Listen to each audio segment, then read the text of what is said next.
How do we factorize this quadratic expression? We call it quadratic expression because of this order. This is second order, second degree quadratic expression. So very simple to do. Just multiply this 5 times 2. That is 10x squared. Now factorize 10x squared in such a way that if you add them, the factors, if you add the factors or you subtract the factors, you will get minus 11x. What are the factors of 10x squared? You can have 2x multiplied by 5x. That's the first option. The second option, you can have 10x multiplied by x. If you multiply this, you get this. Multiply this, you get this. So now look at the first option. Can you get minus 11x from here? It's not possible. Because you have minus 2x, minus 5x. That's minus 7x. So this one is out of it. Now look at the second one. Minus 10x minus x. That is minus 11x. So you can just use this. Okay. You have 10x and then x. This will be minus 10x minus x. So when you see this one, just replace with this. So we now go back here and rewrite this expression. Anywhere you get minus 11x, you write this. So let's do that. This is 5x.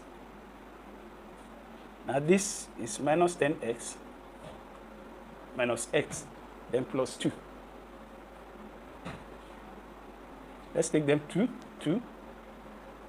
Now, which number is common to these two terms? 5 is common. What of letters? X is also common. Because you have x squared here, you have x here. Then 5x squared divided by 5x, you have x minus 10x divided by 5x, you have 2. Here, what is common to this and this?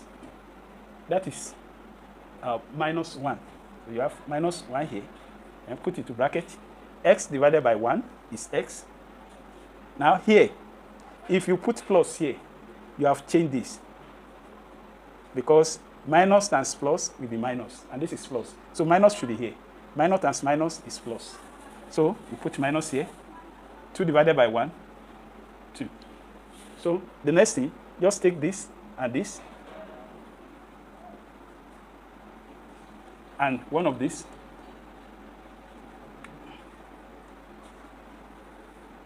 So this is the factors of this quadratic expression. So you have factorized this, and this is the answer. Now let's look at the second example. This is another quadratic expression of second order. So you are free to reduce this expression to the lowest terms. And you can do that by dividing by 7. Divide 14 by 7, you have 2. Divide 21 by 7, you have 3y. Divide 14 by 7, you have 2.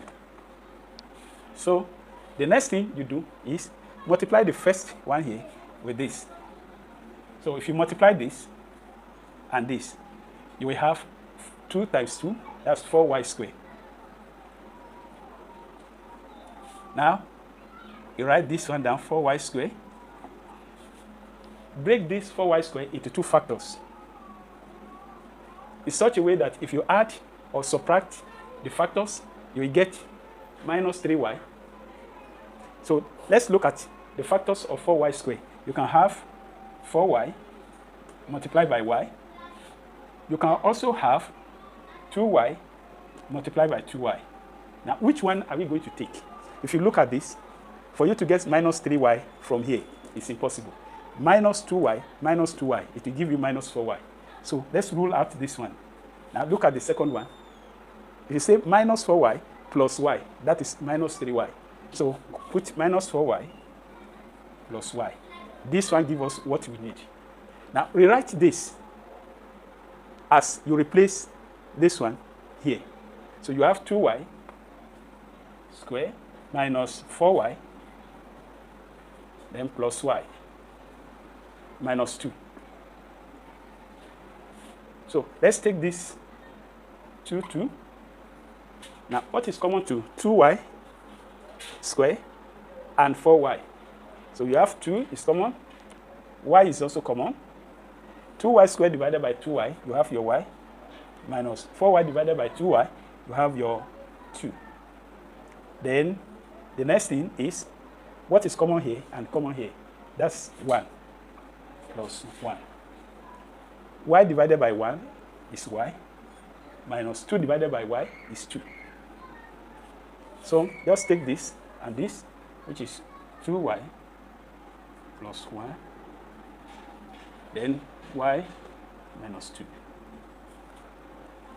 So this is the factorization of this quadratic expression. If you understand what I've done now, I want you to try this and leave your answer in the comment box below. Now, suppose we have numbers like this: 1, 2, 3, 4, 5, 6, and so on. Now, if you multiply this number by itself twice, 1 times 1, you have 1. 2 times 2, you have 4. 3 times 3, you have 9. 4 times 4, you have 16. 5 times 5, you have 25. And so on and so forth. Now, these numbers here, they are referred to as perfect square. Perfect square. So when you multiply a number by itself twice, it results in what you call perfect square. Now, in the same way, if you have a plus b, you multiply this twice, a plus b, a plus b. This will give you a square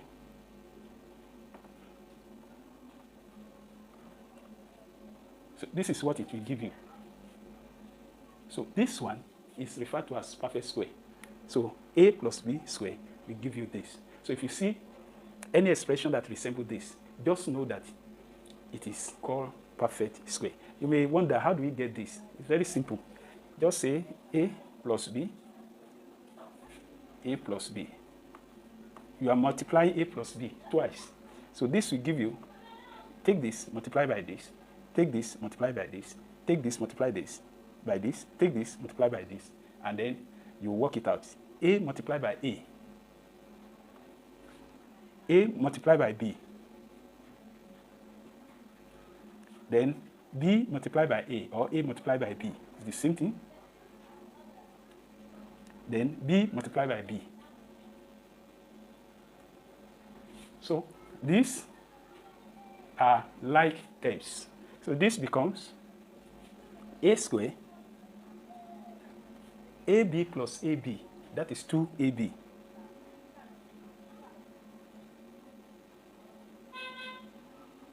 So this is how we arrive at this.